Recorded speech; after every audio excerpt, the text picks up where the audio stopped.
We've all heard the story by now. Jesus was crucified, dead, and buried. He was laid to rest in a tomb locked with a stone, and on the third day the stone was rolled away, and Jesus' body was missing. But what if I told you there were aspects of this narrative that we all overlook? What if there were important questions that we don't ask because the story is just too familiar?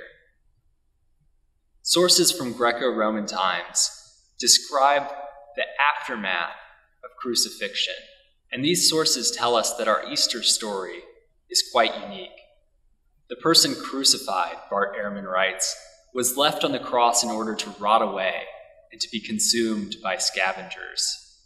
This is true in nearly every description, the lone exception being Christ.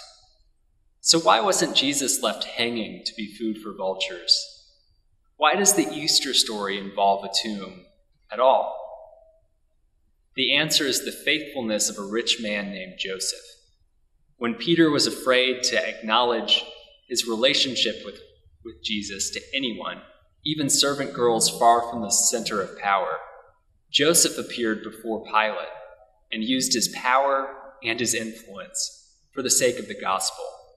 Joseph asks for the body of Christ.